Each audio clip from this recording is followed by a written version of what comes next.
lack of concentration issues for a 9-year-old. You know, I receive a lot of questions here at the Magnetic Memory Method headquarters in Brisbane, and that one really hits my heart because I was 9 once upon a time, and I had a lot of concentration issues, particularly when I was locked up in school.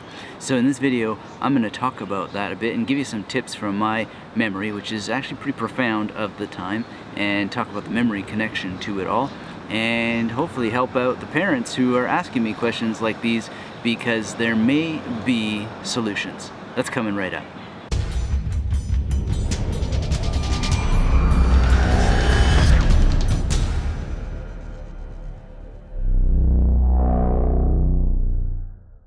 Hey there, this is Anthony Metivier. You're watching Magnetic Memory Method, and this is a channel all about every aspect of improving memory, improving focus, improving concentration, and doing so in a world that is completely overwhelming in terms of digital media, in terms of just information in old-fashioned books. And we've always had a bit of overwhelm in the things that we want to learn and the speed that we want to learn them in, and constraints around that. And it's a challenge that people have had historically for thousands of years, and they've dealt with in some pretty profound and powerful ways, all stemming from memory techniques. And this is true whether you're 9 or 99. And certainly I wish that I had memory techniques when I was 9, but when people are asking me what to do with their kids, well, first up, I don't have children myself, so I can't come at it from that perspective. But what I can do is share some of the perspective of what it was like when I was 9 with some severe concentration issues, and also give you some tips of what I would do if I had a child, and just some general memory education around that. So let's start with this experience.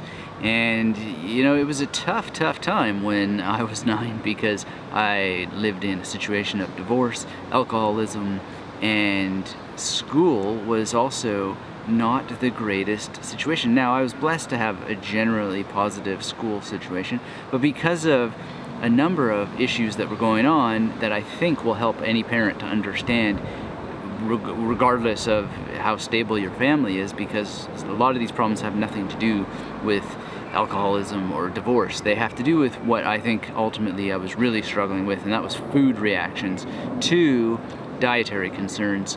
And then of course there's the sleep issues that come from disruptions related to problems of family upset and addiction. So I think that those are all very, very different issues, and when they're blended together, obviously they create much bigger problems than they necessarily need to be. But the first thing that I would say is that as an adult, I know that I have very, very strong food reactions to a spectrum of foods that are actually normally quite healthy. So if your child is dealing with concentration issues, I strongly recommend that you see a medical professional who can help understand any food sensitivities that may be in play. They may be allergies, I don't know. But I can tell you now that if I eat wheat, for example, I go completely bonkers. What was I fed as a child? Wheat. Wheat in crackers, wheat in bread. It didn't matter that some of the bread was homemade, it was still wheat, and that may have been part of it. But in my early university years, I noticed that if I was going to eat bread, I needed to eat that bread with it being toasted first, or else I would go insane. And I tracked this back, and I thought, this is why I couldn't sit still in school. This is why I couldn't pay attention to something. This is why I was constantly reacting in a hyper manic mode, let's say, and aggressive, and always with snotty comments and so forth. I was just flipping out, and a lot of it had to do with this sort of food sensitivity. And you know, you see kids eating all kinds of just absolute garbage that can't possibly be helping them learn. So it's not that there's necessarily a recommended diet that's going to fit all people, but there is definitely the elimination of elements that may be torturing your child, and they don't even know how to express it as torture because these things just aren't evident to them. And if you throw on anything related to sleep, such as children falling asleep with devices, when we know that seeing something from a device, a screen like this, after a certain hour in the night, it's like taking a shot of espresso. We know this. So, you know, you've got to protect your children from this, and make sure that there are guidelines around exposure to media so that they have proper wind down time at night, and then that this isn't the first thing they go to first thing in the morning, because that is going to involve them in a tsunami of information when the morning should be protected time for non-digital exposure, family time, maybe journaling, doing some drawing, just doing anything but getting lost in notifications, in what's happening on YouTube, etc., etc. Nothing wrong with notifications per se, nothing wrong with YouTube per se, but with a developing mind that needs to have an attention span, that needs to have not just length of attention span, but also quality of attention paid to information, you've really, really got to take care of that. And that's one thing that I'm quite grateful for, is that there were some borders for much of my life around when the TV went off and when the lights went off and so forth. Now, I cheated, and I used to read books, and I'd have a flashlight, and I remember in around age 9 getting Charlie and the Chocolate Factory and reading that in a single night with a flashlight. And you know, who can say that that's a terrible thing? However, reading it with this would have been seriously destructive, and who knows what would have happened. So it's kind of a difficult issue, but nonetheless, there's something really, really powerful about having frames and borders around things so that adequate sleep is happening for people. And of course, the chips are stacked against you anyway, because the school systems haven't caught up with the fact that children need more sleep, even up to early adulthood. You need more sleep, and getting up at ridiculously early hours to go to meet a school system designed after a Victorian factory ethic, you know, that's not healthy for children. But it's law, and it's probably more for the good than for the bad, but you can help the children and the young people by making sure that they are protecting their sleep. They understand the value of sleep, and they understand the value of borders around things and structured time.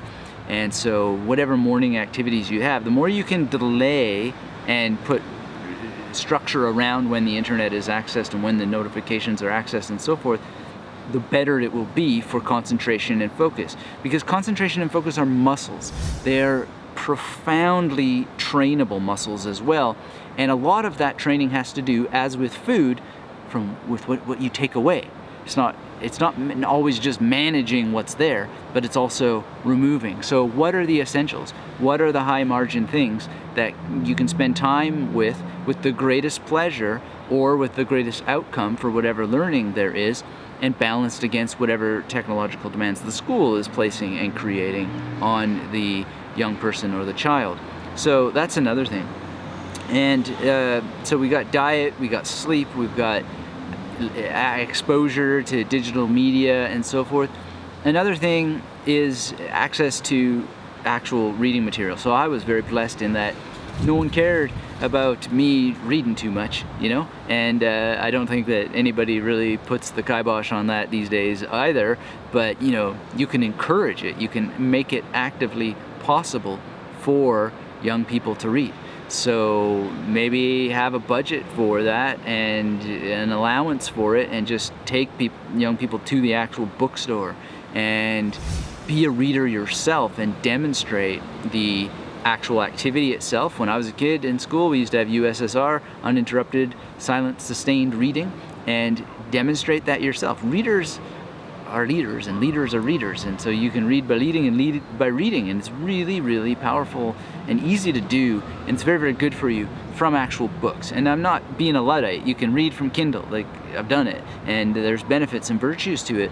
But at the same time, in the digital amnesia world, we know that people are really struggling to remember and to actually process in their minds material that they read from digital media. Now, there may be some age demographics going on here. There may be some other elements of demographics and psychographics going on here in terms of the communities you belong to and how much exposure to media you have or don't have, for how long, and so forth. It's not entirely understood, but we do know that the Google effect, the digital amnesia effect, is very, very real. Lots of people are struggling with it, and there is perhaps the opportunity for the younger generations to have better opportunities to deal with it. And I think one of the number one ways to ensure 100% that they can deal with it is to have a healthy exposure to printed media, to actual books, and how to interact with them.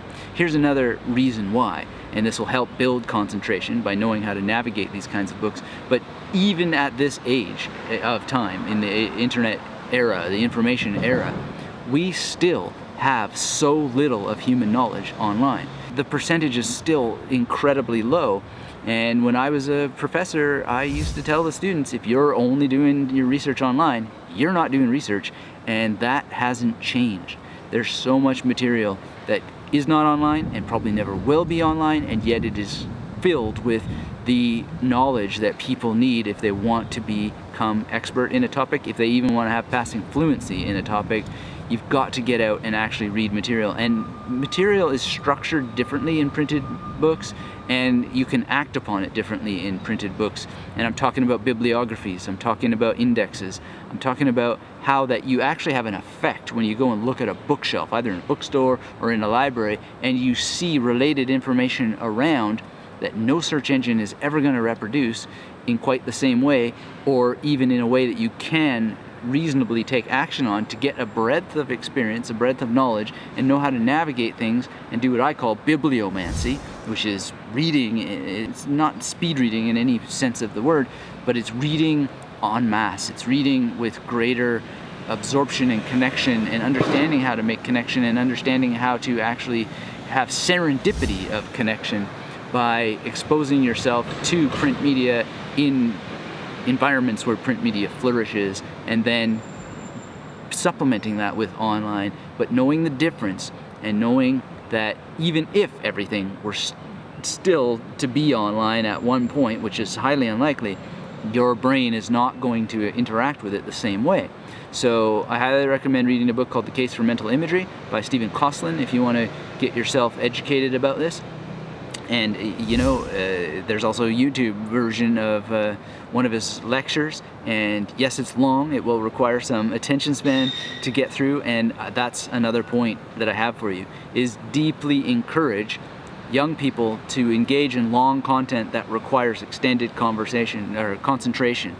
And it's practice, it's a muscle, and you want to maybe match the interest that they have to the topic. Like, don't be draconian and torture them by making them sit through things that have absolutely zero relevance to their lives, but encourage notebooks and index cards for taking notes, and have them actively engage and create and write summaries of what it is that they studied, and ask them to supplement it with something else. Find something else that can help extend the conversation.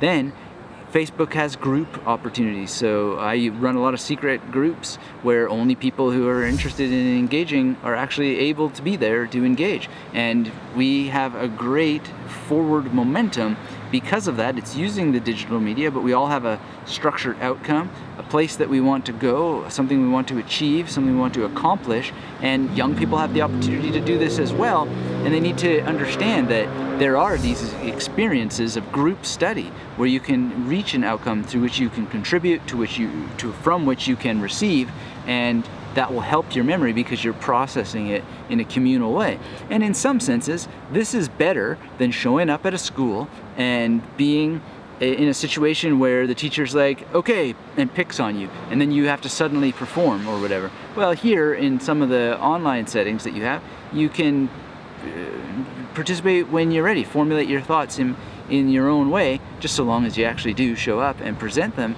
and engage in a much different way. So there's a great benefit to that. But the question is, how are you going to remember it? So I would suggest supplementing that with actual community, meeting people in the community, having some contact and discussion that opens up the chemicals in the brain that are only opened up by meeting other people in the world. Really, really important to have all of these elements combined.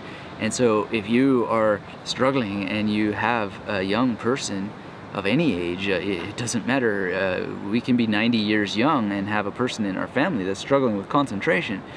Think about these things. Think about what's going on with the food. Think about what's going on with the diet.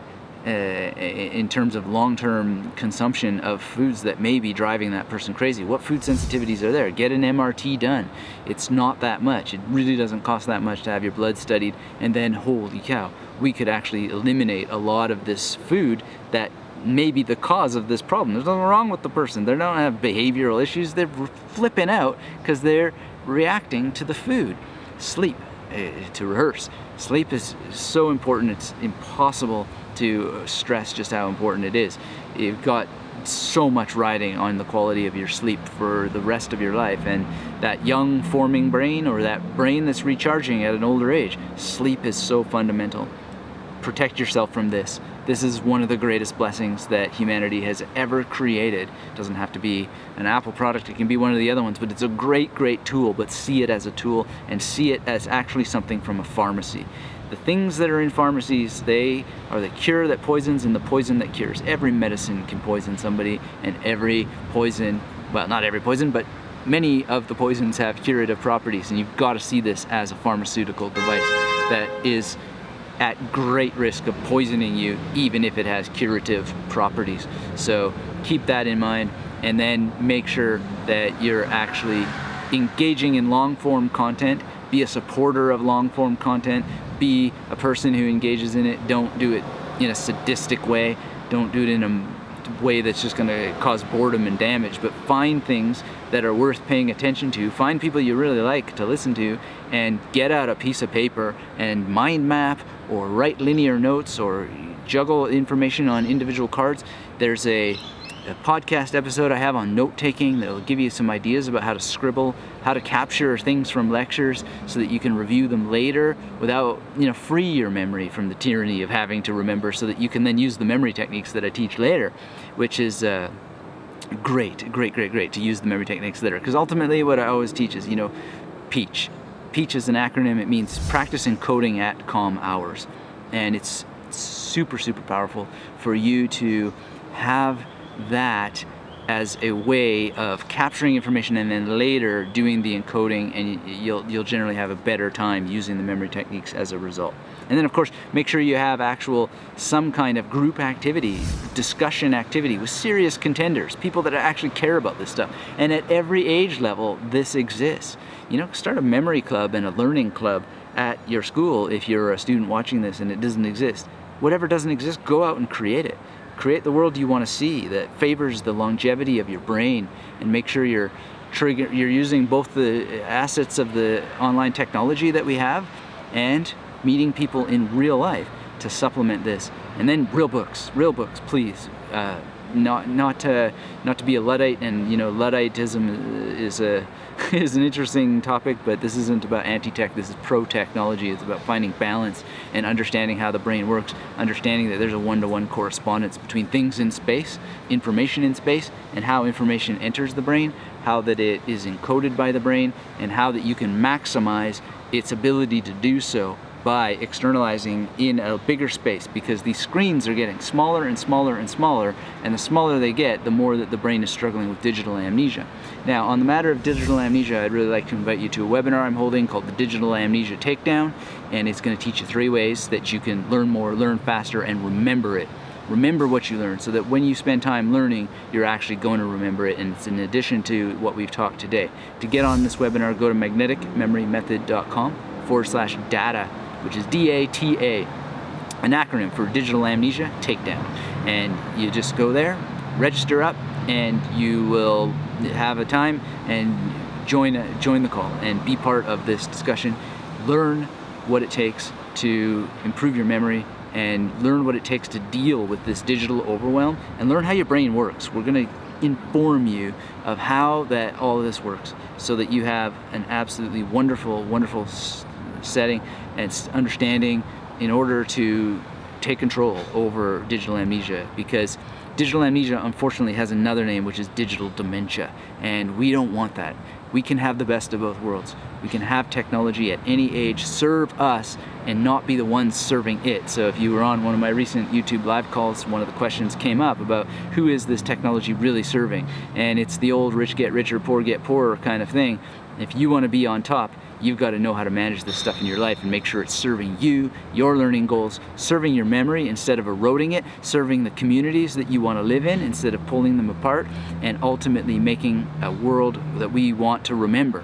Right? And if we don't actively get involved in it, then it's going to be a world that we wish we could forget. So let's get together. Let's make something happen. Let's start in your brain, one brain at a time. And if you have a person in your home who is struggling, and you know, a 9-year-old with lack of concentration issues, this is so easy to tackle, and it just requires some education, some implementation, and some DOC. And that is, doing is the origin of what? Confidence. It's the origin of creativity. It's the origin of courage. It's the origin of consistency. You put all those things together with memory techniques, memory training, and I dare say you will have a memory that is 100% magnetic. So thanks for watching. This has been Anthony Metivier from magneticmemorymethod.com. Join me on this webinar at magneticmemorymethod.com/data. DATA. Look forward to seeing you there. And until we speak again, thanks for watching this channel. Hit that thumbs up, subscribe if you're not already, and we will see each other soon. Keep yourself magnetic.